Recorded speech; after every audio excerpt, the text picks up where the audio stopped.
Hola señoras, señores, ¿qué tal? Bienvenidos. Hoy nos encontramos con una persona de una admirable trayectoria profesional que trabaja en Santiago, pero vive aquí en nuestra ciudad, en Vigo, hermana del exfiscal general del Estado, Cándido Conde Pumpido. Ha ejercido de abogada, de juez en varias demarcaciones, también ha estado ejerciendo de magistrada en el Tribunal Superior de Justicia de Galicia y por último, ahora mismo ejerce como presidenta del Consello Consultivo de Galicia.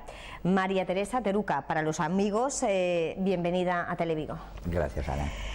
Antes de repasar un poco su trayectoria profesional, me gustaría un poco que diésemos a conocer, porque mucha gente, a pesar de la importancia que pueda tener el Consello Consultivo de Galicia, la gente desconoce en la calle qué es el Consello Consultivo de Galicia. ¿Nos podría explicar un poquito en qué consiste y cuál es su cometido? Es el órgano técnico-jurídico de consulta más alto de la Administración en Galicia, de la Xunta y de las otras administraciones, de los concellos, de las diputaciones, de las universidades incluso, ¿no?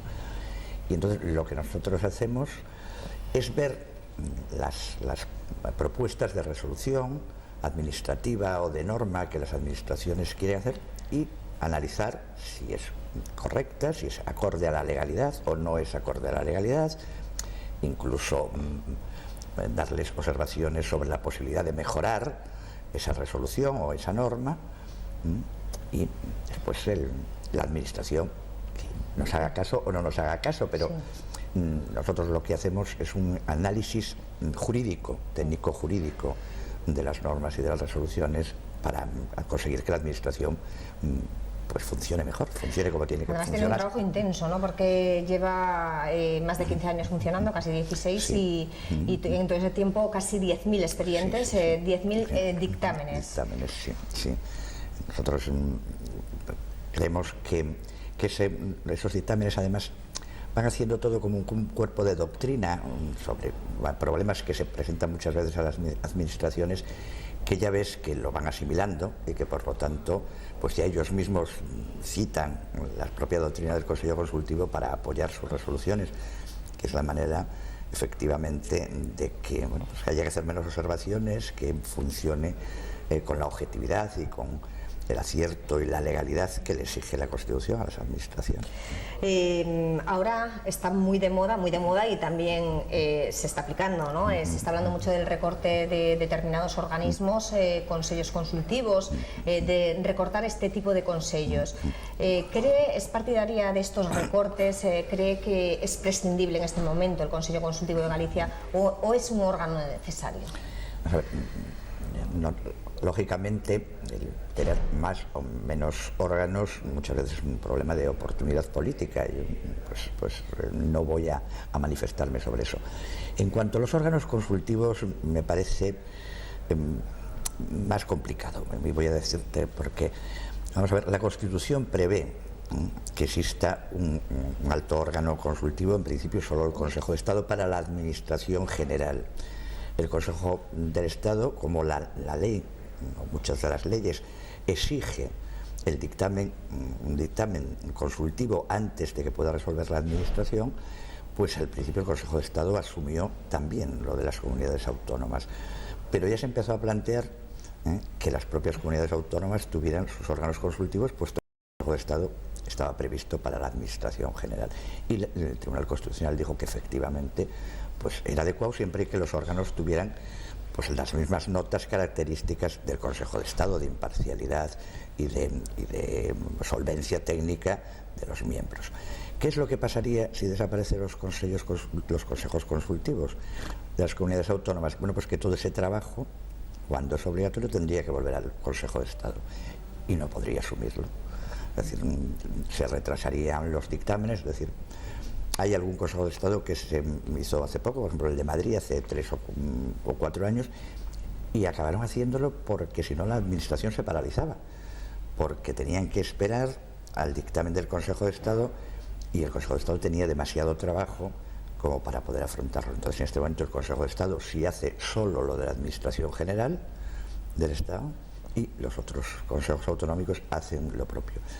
Sería una sobrecarga sobre el Consejo de Estado si empezáramos a eliminarlos, que sería difícil de asumir por ellos. ¿Se ha llegado a plantear esa supresión a alguien en algún momento? La verdad es que en lo que comentamos incluso entre presidentes, la semana pasada estuve unas jornadas en Madrid y había varios presidentes, es que en ninguna comunidad autónoma se han planteado la posibilidad de eliminar los consejos consultivos, sí a lo mejor otro organismo, pero no los consejos consultivos, quizás porque, como todos decimos, es difícil sustituir ese papel, que es que en algunas cosas a lo mejor no sería necesario, pero es que en otras la propia ley exige ese dictamen antes, y mientras no haya ese dictamen, pues... Yo sé que no tiene nada que ver, pero por ejemplo se ha decretado la supresión o se ha aprobado en el Parlamento la supresión del Consejo Económico y Social. Sí, está prevista. Está prevista, ¿no? Se ha aprobado por lo menos en el Parlamento y o se ha dado cuenta en el Parlamento y parece que está prevista. Lo que pasa es que en ese caso estamos hablando de órganos de participación. Son organismos que se crean para que pueda participar la sociedad a través de distintas asociaciones o representaciones empresariales, sindicales, etcétera, en la labor legislativa. Esa participación, que también está prevista en la Constitución, se puede hacer de diferentes formas. Aquí lo que se está en principio previendo es, bueno, pues hay un Consejo de Relaciones Laborales en que ya hay una representación, hay otro Consejo Económico y Social en que hay también esa representación. Parece que lo que se pretende es fusionarlo y que sí haya un solo órgano de participación en esa labor legislativa. Pero claro, son funciones distintas.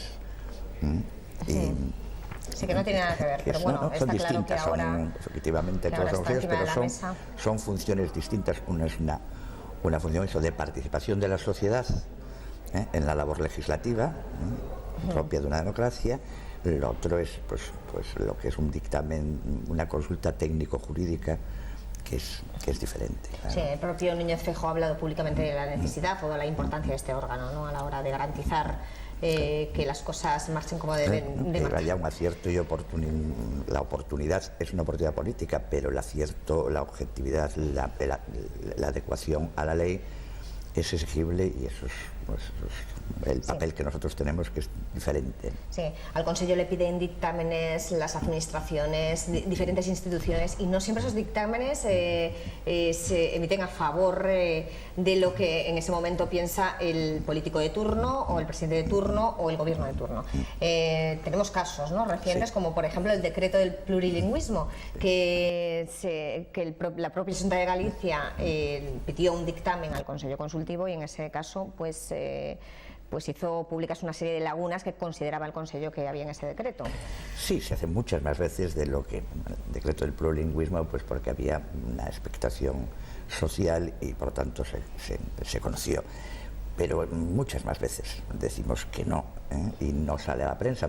Tampoco tenemos ningún interés. Al fin y al cabo, lo importante es ayudar a la administración, no sacar a relucir pues las discrepancias que pueda haber. Y lo cierto es que nos hace mucho caso.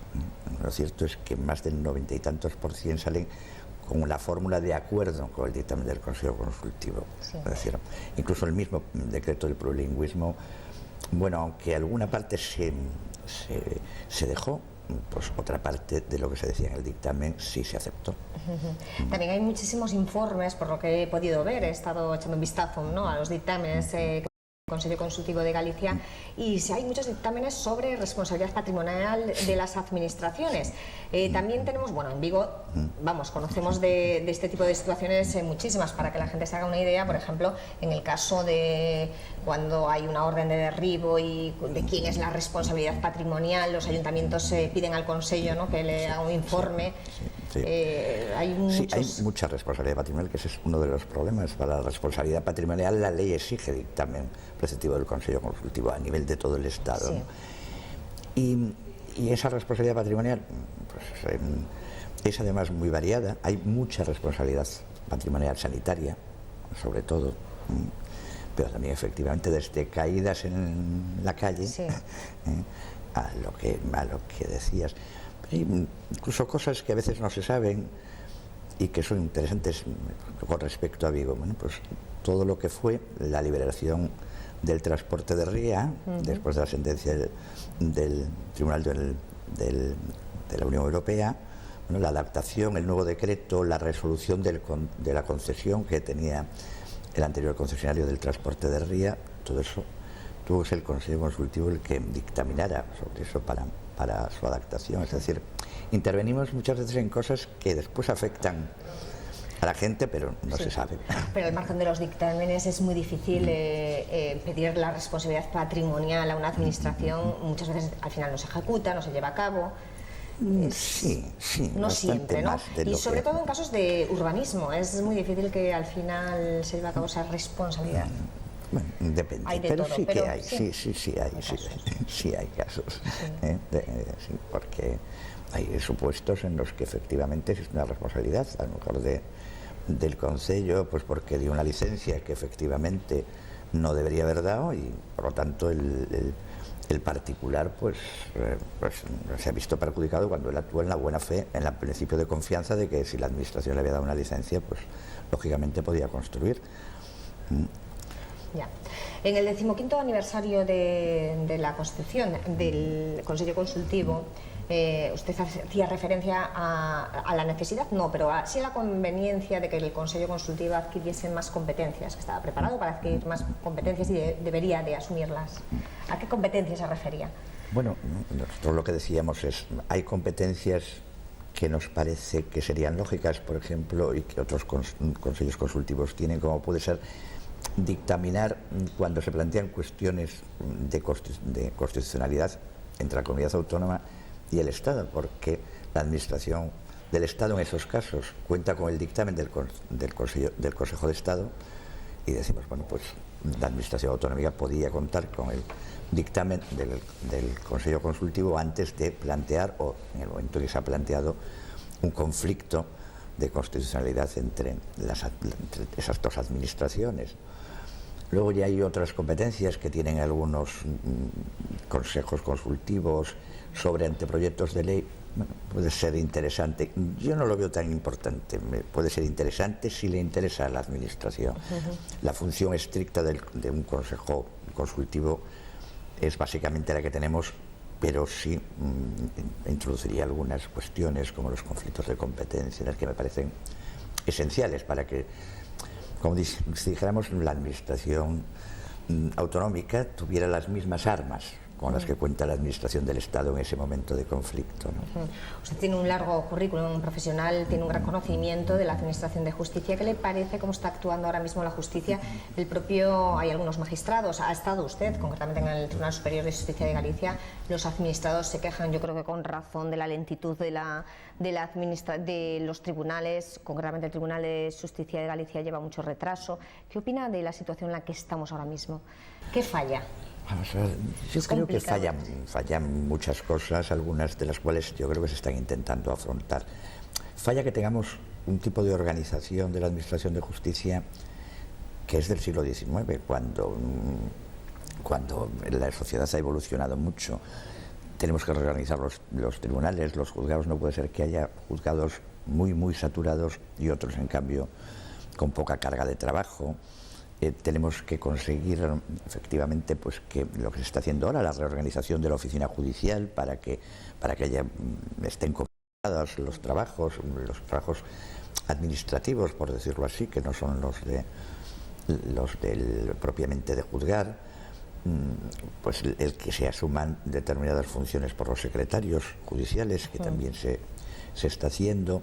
Y entonces en ese momento, yo creo que en el momento en que puedas haber reorganizado los tribunales de instancia, por ejemplo, lo que se está planteando es la posibilidad de que pues haya bloque de juzgados de primera instancia, por ejemplo, pues para ir dividiendo el trabajo, no como ahora que sean pequeños reinos de taifas, sino una mayor distribución más equitativa del trabajo.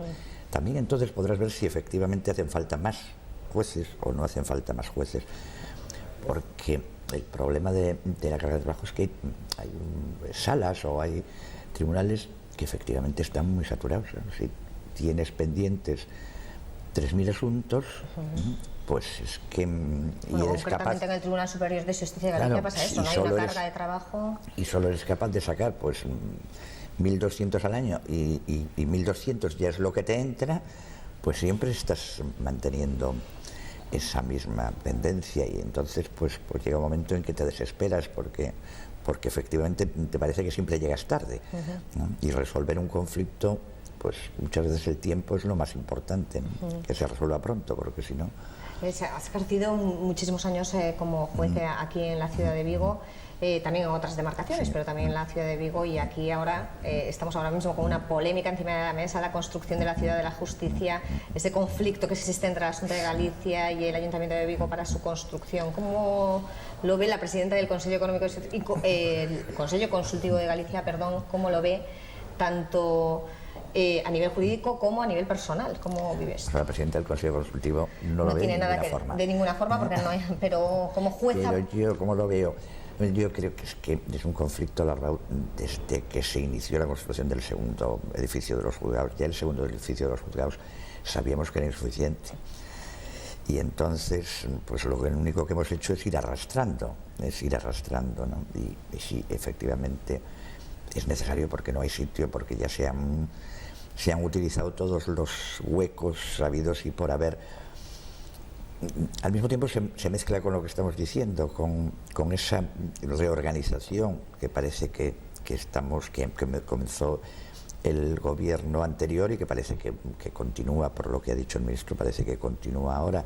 Entonces, también en este momento a lo mejor es bueno que nos pille todavía sin hacer el edificio, porque si va a haber una reorganización, a lo mejor también la reorganización de los juzgados tal y como está, ¿no? Física, digo, va a tener que cambiar, ¿no? Y nos pueda venir bien a la hora de hacerlo, y que nos sirva para años vista, ¿no? Porque detrás de todo esto, evidentemente, también hay un problema político, ¿no? De falta de coordinación o falta de entendimiento entre las administraciones. Hay que ver la parte positiva. Hay que ver la parte positiva. Usted, que vive en Vigo y trabaja en Santiago, conoce bastante bien, ¿no? Cómo están funcionando las cosas en Vigo y en Santiago. Evidentemente hay muchísimas cuestiones en Vigo que están un poco paradas por esas relaciones, esas malas relaciones que hay entre instituciones. ¿Qué opina de este tema? O a lo mejor no quiere opinar de política, pero ¿qué opina desde fuera? ¿Cómo lo ve? Como cualquier ciudadano, ¿no? Vives así, a veces lamentas que pueda haber esa visión de que, en vez de que son los ciudadanos al final los que se van a beneficiar de esa colaboración, pues que haya ese tira y afloja, pero bueno, es la vida misma. Es lo que tenemos. Pues nos vamos a ir a publicidad un momentito, después volvemos en unos minutos, vamos a hablar un poco de esa trayectoria profesional. Lleva muchos años en Vigo, pero bueno, ha hecho muchísimas cosas en estos años. Nos vemos ahora unos minutos, no se vayan hasta ahora.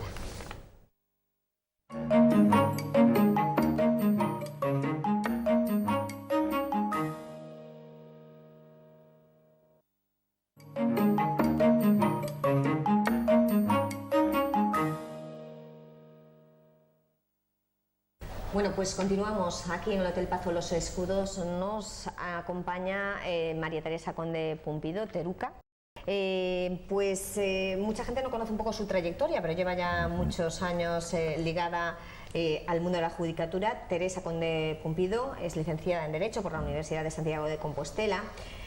Muchos no lo recuerdan, pero también fue concejal en el Ayuntamiento de Vigo en la época de Manuel Soto. Fue la primera concejala nacionalista. Sí, efectivamente. Después ha ido cambiando, ¿no?, un poco en su vida, pero sí que... ¿Cómo recuerda esos años en el Ayuntamiento de Vigo como concejala? Realmente yo solo estuve 2 años en el Ayuntamiento, porque después me fui del bloque y lógicamente lo dejé. Bueno, lógicamente yo pensaba, eso sí, no estaba representando al grupo por el que me habían elegido, pues lógicamente me tenía que ir.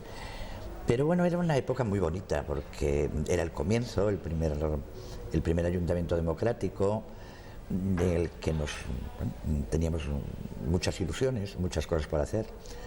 Pues, era muy joven, con lo cual esas ilusiones todavía eran más grandes, y bueno, hacíamos cosas con lo mínimo, ¿no? Yo recuerdo, pues eso, organizar en las fiestas pues un concurso de pintura o de castillos de arena, y traer pues al presidente del Colegio de Arquitectos porque era amigo mío, y a no sé quién porque era, ¿no?, como jurado, recolectar gente, por decirlo así, amiga, para que me ayudara, porque bueno, pues estamos empezando, no había dinero, pero se suplía pues con esfuerzo, y luego empiezas a ver las primeras cosas en las que dices, no, esto no es tan claro como decíamos.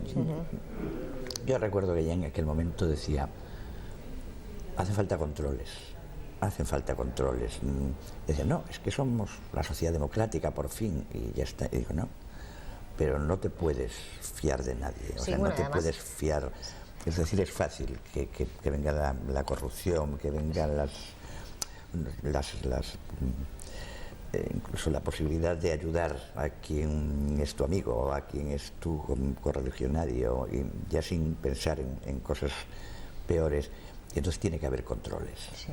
Bueno, lo estamos viendo ahora, lo de la corrupción. O sea, evidentemente es cierto que se necesitan controles, y estamos viendo ahora cómo es verdad que están saliendo casos de corrupción por toda España, y casos escandalosos, ¿no? Sí.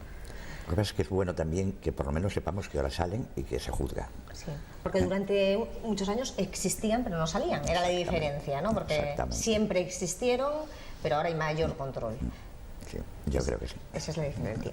Decíamos que era licenciada en Derecho, después ejerció de abogada muchos años antes de emprender su nueva vida en el mundo de la judicatura, antes de obtener su plaza de juez. Ejerció de abogada laboralista en Vigo, en una época en donde también, en esa época, estábamos... Es la época en que, bueno, pues yo empecé cuando todavía estábamos en el franquismo, justo, pero fue cuando ya pues vino la democracia. Entonces fue una época pues importante, una época de mucho movimiento sindical, y al mismo tiempo pues toda la etapa en la que se iban cambiando la legislación laboral, en que se adaptaba la Constitución, en que empezábamos a ver todas las posibilidades que la Constitución daba para defender los derechos.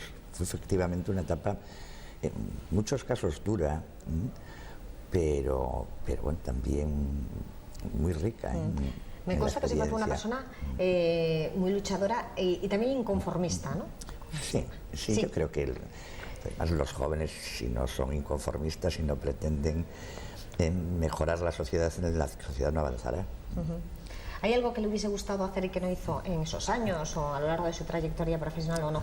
Mira, yo en eso siempre recuerdo la canción de Sabina, de que no hay nostalgia peor, ¿no?, que echar de menos aquello que no se vivió. No hay que pensar en echar de menos cosas que no hiciste, hay que disfrutar de las que hiciste, aprovechar incluso en lo que fue malo para sacar algún pensamiento positivo, pero echar de menos no. Le viene de familia lo de estar metida en el mundo de la judicatura. ¿Cómo le ha influido su familia? Su hermano, decíamos antes, fue fiscal general del Estado, su padre también muy vinculado al mundo de la judicatura. ¿Cómo le ha influido en su persona, en su vida, en todo? Bueno, yo a los 13 años ya quería ser abogada, o sea que efectivamente el haber vivido con mi padre es más.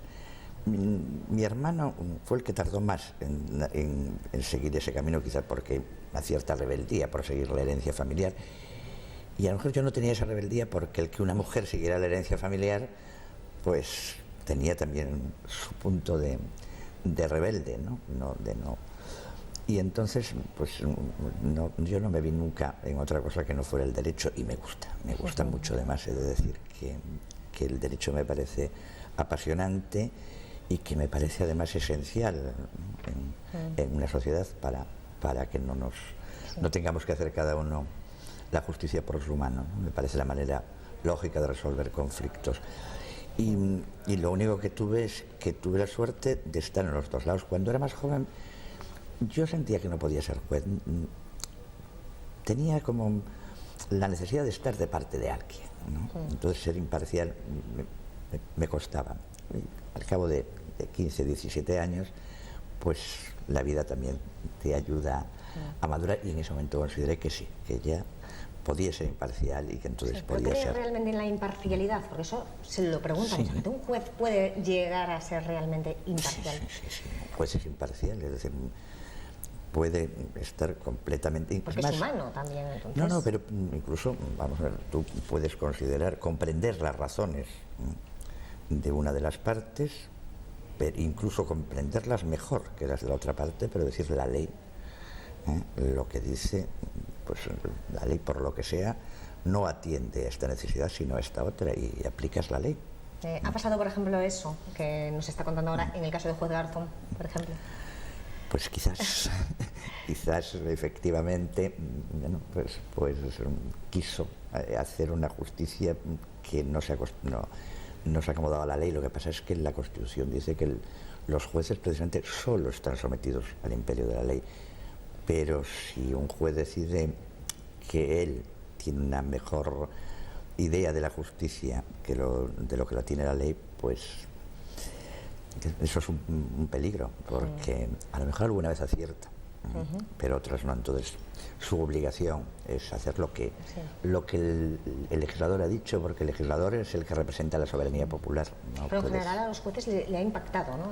Todo esto que ha ocurrido en torno al juez Garzón, porque así supone un antes y un después también, ¿no? Para el mundo de los jueces, para... Sí, es duro, pero es duro porque, bueno, pues porque siempre hay discrepancias, al fin y al cabo. Pues primero porque en algunos de los supuestos, que después hubo la solución, por ejemplo, el supuesto de las fosas, pues te toca cosas muy sensibles, ¿no? Pues la memoria histórica. Y en el otro caso también hay siempre ese problema de si, bueno, hasta qué punto los jueces pueden interpretar la ley siempre que les parezca que es la interpretación correcta, y por lo tanto esa libertad de interpretación pues se ve afectada. Entonces esas discusiones son algo que los jueces tienen delante, pero también todos estamos muy pendientes de cuáles son las garantías constitucionales y por lo tanto sobrepasar las garantías constitucionales sabemos que efectivamente es lo más grave que puede hacer un juez. Sí, removió muchas cosas, es lógico. Y además que yo insisto en que supone un antes y un después, ¿no? Para lo que es el colectivo de los jueces, sobre todo. Vamos a ver, la prevaricación se ha aplicado más veces, ¿no? Pero lo que pasa es que a lo mejor en otros casos era como más burdo o lo veíamos más lógico y no lo sé. Decíamos antes, estamos repasando un poco su currículum, también estuvo en el Tribunal Superior de Justicia de Galicia, enlazando un poco con lo de la justicia de antes, un tribunal en que el propio presidente del tribunal en más de una ocasión ha reconocido que está colapsado, que está al borde de su capacidad, ¿no? Sí, además hay mucha carga de trabajos. Hay mucha carga de trabajo y era complicado pasar de Vigo, que es sobre todo en aquel momento y antes en Pontevedra también, pues eran los tribunales de instancia, de los juzgados de lo social, eran juzgados que iban muy rápidos, que resolvían muy pronto, a pasar al Tribunal Superior en el que de repente te encontró las cosas de hacía 3 años, pues es efectivamente un choque fuerte. Y efectivamente veías una carga de trabajo que decías, es que nunca nos vamos a poner al día, a pesar de que este tribunal lleva planes de refuerzos, de traer gente, incluso de estancias para ayudar, desde hace años. A ver. El apellido Conde Pumpido es muy singular, la marca los ha apellido. ¿Se ha sentido a veces un poco la hermana de la hija de por llevar ese apellido?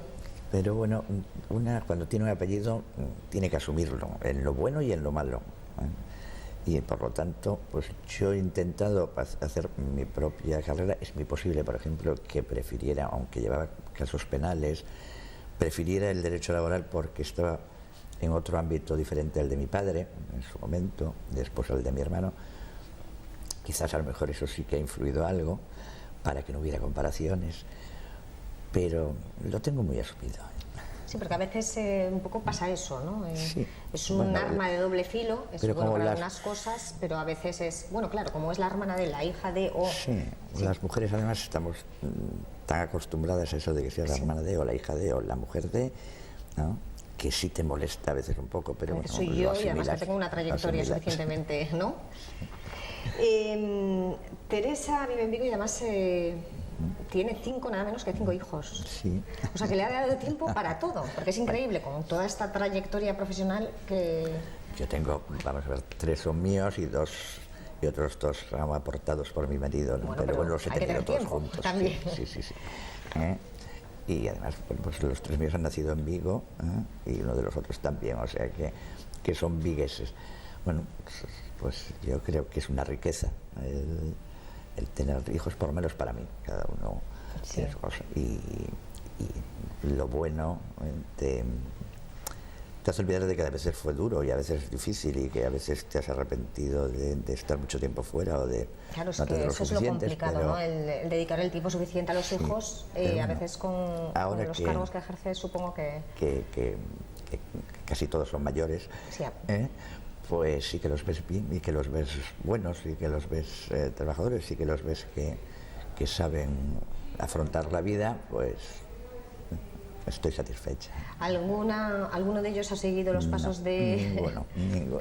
de la familia con Ninguno, Cupido? No. Bueno, pero mejor también, bueno, ¿o no? queda el pequeño, pero bueno, todavía, ¿no? A lo mejor nunca se sabe. Pero bueno, que lo importante es que encuentren ellos su propio camino, el camino en el que ellos disfruten, ¿no? Yo hice eso, no quise seguir una herencia, sino simplemente pues lo había visto cerca y me había gustado. ¿Ya está sentado en la ciudad de Vigo? Porque aunque trabaja en Santiago, sigue viviendo en la ciudad de Vigo, ¿está ya sentada? ¿Es ya el lugar donde se va a sentar definitivamente? Yo creo que sí, o sea, bueno, pues ya en su día me fui un par de años a Tenerife, pero volvimos, o sea que ya es mi ciudad. Es su ciudad. ¿Cómo ve su futuro? ¿Prevé volver en algún momento a la judicatura? ¿No? Sí. ¿Cómo yo lo tengo ve? un mandato tasado de 6 años, me quedan 2 años. Yo creo que cuando terminen esos 6 años, pues volveré a la sala, o sea, al Tribunal Superior, que es al fin y al cabo, mi profesión, ¿no? ¿Lo echa de menos o no? A veces sí. Es cierto que hacer un dictamen es muy parecido a hacer una sentencia, ¿no? Pero bueno, son otras materias, con lo cual estuvo bien porque fueron cosas novedosas, pero sí, a veces lo que es el derecho natural, el derecho laboral puro, lo echo de menos. Sí. Pues María Teresa, muchísimas gracias. Ha sido un placer contar con la presencia de una persona que tiene esa trayectoria, una persona tan valiosa aquí en Televigo. Gracias. Muchísimas gracias a vosotros. Y hasta siempre. A ustedes, como siempre, les espero a la misma hora de hoy, la próxima semana. Gracias por su atención y que pasen una feliz semana.